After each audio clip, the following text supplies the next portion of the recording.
Welcome, ladies and gentlemen, to Fan Appreciation Month here on Reaction and Review. Not only, guys, is this Fan Appreciation Month, but this one is the big one, folks. This is episode 50 of Reaction and Review. Yes, I honestly am just as shocked as I know that some of you are. I really never thought that I'd get to 50 episodes of this. But you know what? I honestly could probably sit here and gush about that for a couple of hours. I'm really psyched about this, guys. Episode 50. Holy shit. And as promised, my friends, episode 50 is one of the most requested films in the history of Reaction and Review. Actually, this thing here has probably beaten out everything else which has been highly requested. This thing has probably taken over as the most requested.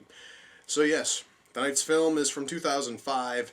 It is a rather notorious film, and most people have probably seen this thing at least once if they happen to watch Adult Swim, because I know that they run it every year on April 1st.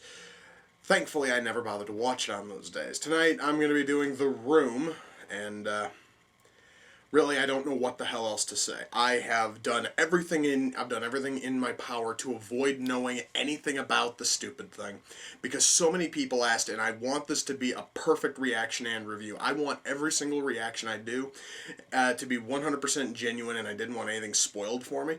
So the only things I know about are handfuls of dialogue, because almost every person who walks up to me and they fucking, like talk to me on Skype, they almost all feel the need to quote the stupid thing. In fact, it actually is almost as irritating as those assholes who used to quote Austin Powers back in the late 90s. But hey, I am not going to let that ruin what could be a good viewing experience for me. I'm going to watch this sucker. I really don't know. Like I said, I don't know if it's going to be any fucking good. It claims to be a black comedy, according to the back, so it had better make me laugh. Otherwise, it's going to fail on the very grounds of being a comedy. So, folks, without further ado, it is time to kick off episode 50. So let's sit back, relax, and check out The Room. Alright, guys. I would just like to state this right now. I believe that Tommy Wiseau's acting in this film is just absolutely criminal. In fact, there actually are probably countries where he would be executed for acting this poorly. And what's really sad is that I have to put up with this shit for another 90 minutes. God, this is just gonna be hideous. God damn it, this song is awful. And also, this sex scene is probably one of the least sexy sex scenes I've ever seen in a film. And that's saying a lot when you really think about it. Okay. Now this is the second sex scene we've had. Not only does this one also fail to be, provocative at all, but just listen to this song. Why the hell do they have to find shitty music to play over these retarded sex scenes? I'm really kind of curious now. Alright.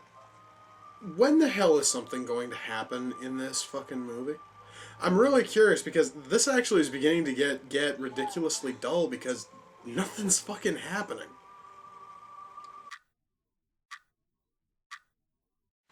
Okay, if she seriously is trying to pass off this whole thing of, Johnny honestly got, fucking, drunk and hit me, shouldn't she maybe put some, makeup around her eye or something, make it actually look like you fucking hit her? Then again, though, that actually would take a little bit of logic in this film, apparently. But apparently with this film, logic is totally alien. So Johnny, at the spur of the moment, upon hearing that Lisa's cheating on him, has a cassette tape in his pocket and has a tape recorder that he's going to use to record all of her phone calls. He has all this shit on him as he's just walking around. What the hell was he going to do prior to spying on his fiancée? I'm somewhat curious. Oh, that fucking scene was actually supposed to be intense. Kind of a pity that it failed miserably. Guys, I'm really happy that this film is almost over, but once again, I just wish something would happen. This film is just dragging along like a fucking glacier doing nothing, and it's beginning to get depressing. Wow. Even when this film is trying to be dramatic, it still just fails at being anything. It's, god damn. I really wish I had stuff to say, guys, but this movie isn't giving me anything. So, because she cheated on him, he's just gonna walk around and destroy everything that's in the fucking apartment. Everything which, if I'm not mistaken, is his. They actually made a point of stating that earlier. Seems totally justifiable to me, man. Oh, yeah, totally makes sense. So, that's the end of the black comedy that is The Room. I'm not going to pop out the disc. No. I'm not going to. Because I know that if I have the disc in my hand right now, I will do things to it that I have not done to a movie on camera. And I don't want my first destroyed movie to be this fucking abomination. But yeah, guys, the fucking Room. Oh boy. First of all, I would like to say that I no longer can say that the Doom generation is the worst thing I've seen in this series. No. Oh hell no. That honor now goes to this thing. Because a lot of the problems I had with the Doom generation were because they were trying to inject symbolism into the film, and the symbolism was really shit. This thing, on the other hand, isn't trying to inject anything, and it's just a depressing waste of 99 minutes. First of all, I would like to say that it says right here on the front, experience this quirky new black comedy. It's a riot. It also says on the back that it's a black comedy. If this thing is a black comedy, then Spaceballs is a motherfucking documentary, okay? I am not going to allow anyone to say that this horrid thing is a goddamned comedy of any type. It's painfully obvious that this thing was supposed to be a drama, and that you were supposed to take it seriously. But there were tons and tons of problems which kind of came into this. The first one of which being the horrible writing. The fact that the writer of this film, who also was the director and the producer and is the stoned star you see on the cover, doesn't know how to write a goddamn story. Absolutely no character has any fucking depth, and you basically could just inter fucking change dialogue from one character to the next and nobody would know. With the one lone exception, or actually the two lone exceptions, being Lisa and Johnny, our two main characters. Why? Because Lisa is a fucking bitch, and every single one of her lines are written as such, and Johnny apparently is a retard, and every one of his lines are written as such. Otherwise, every other character, I'm talking about Denny, I'm talking about Mark, all of them. You could easily just take, you could take the lines from one of them and have a different actor saying them, and you wouldn't know the difference. You really wouldn't. Why? Because no one is given any fucking depth. And the very moral of this film, the moral being, and because they just keep hammering it into you, is that love means nothing and you should marry for money. That, I swear to God, is like the big moral which this film puts out, and it's horseshit. And the worst part is that you are supposed to feel sympathy for Johnny here, but the fact of the matter is that Johnny is a douchebag, Lisa is a fucking bitch, and frankly, I do not feel sympathy for any character who is in the film, because those two are the only ones who actually have any level of personality, and they actually have all of the character depth of a thimble, and everybody else is just flat and lifeless. The only positive I can put to this one, which was the same positive I had when it came to the Doom generation, is that it has decent cinematography. That's it. They actually had decent cameras and all this other shit. It actually looks like a professional film instead of some like low budget indie thing. But guess what? Looks looks and quality are two totally different things. This thing might happen to look like like polished film, but in all honesty, it just isn't. The acting is just piss poor across the board. In fact, a lot of the acting reminds me of the kind of acting I hear during a high school play, where people have no idea exactly how they are supposed to sound, so they just blurt out their lines. This actually is compounded with the fact that almost every bit of dialogue actually had to be looped in afterwards, so this sort of begs another question. Now, since Tommy Boy here can barely speak English, and apparently after watching this, it's apparent he can barely write English as well, and they were already looping in his fucking dialogue. Couldn't they have gotten an actor who actually sounds like he's from this fucking planet to voice Wiseau's character of Johnny? Couldn't we have gotten that? Couldn't we actually have gotten the same treatment which Schwarzenegger got when he did Hercules in fucking New York?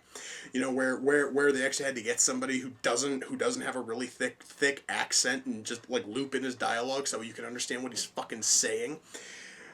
You know, that actually would have helped out the film immensely, but they didn't. And not only is almost all of the dialogue looped in, but it's poorly dubbed in, because the lips barely match what is being said 9 times out of 10, and once again, that is especially true with Johnny. Why? I don't know why. It actually seems ridiculously cheesy that they had to go with that route with this. Pacing. Oh my god, the pacing on this film is awful. There is mountains of time where nothing's happening, where it's just people talking and the fucking conversations are going nowhere. It basically is like listening to people who believe that the nonsensical go fucking nowhere dialogue of Seinfeld should be drug out to 90 goddamn minutes. It doesn't work. The ending is piss poor at best.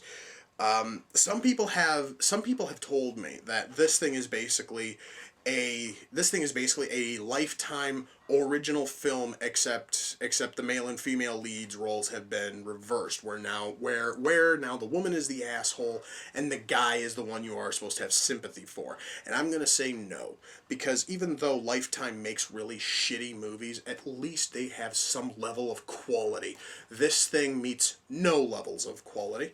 And just as a final thing, to everyone who claims that The Room is this fucking Century's Plan 9, again, I have to say no. The reason is because Plan 9 at least had a halfway decent story, which was hobbled by awful fucking writing, hammy acting. I do have to stress, hammy acting, which is definitely better than flat, lifeless acting. I'm going to say that right now. You know, and it basically was a film that had some level of promise, but basically achieved nothing. And The Room has zero promise from the word go. I personally feel that anybody who buys this fucking thing on DVD are wasting their money, and anybody who downloads this or they watch it off of Netflix or whatever the fuck the case is are wasting their time. This thing is the kind of film which could be weaponized by the U.S. government. I swear to God, I personally could picture soldiers strapping down prisoners, forcing them to watch this as a form of torture, and it would probably be illegal according to the Geneva Accords to actually do something like that. So, you know, that actually is at least one possible use for this thing, which gets shot straight to hell. Oh man, well, you know what? I started off the series with a huge, massive shit heap, and I hit episode 50 with a huge, massive shit heap. Hopefully, Wiseau will never make another film, because frankly, this man should not even be allowed to breed. I have just this feeling that anything and everything which he touches is complete garbage. So, folks, I am going to go and get a stiff fucking drink, and I need to wake up because this movie, The fucking Room, almost put me to sleep. So, oh wait, I forgot, wish list. I have to give the whole, shout out to this. This film was sent in by a close friend of mine, actually, Andrew. His YouTube channel is 1176. I will I will put the link to his channel in the video's in the video's description.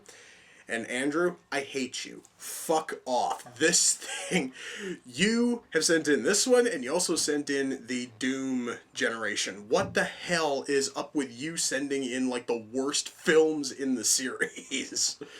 Holy shit. So yeah, guys, next time, I am going to be doing another film off of the Amazon wishlist, and shockingly, it is another one that has gotten a lot of requests. I just hope that it's at least a little bit better than what I just watched, but then again, I actually have heard a lot about this one, and I have my doubts. So, until next time, ladies and gentlemen, take care, and I will see you all in the near future. Peace.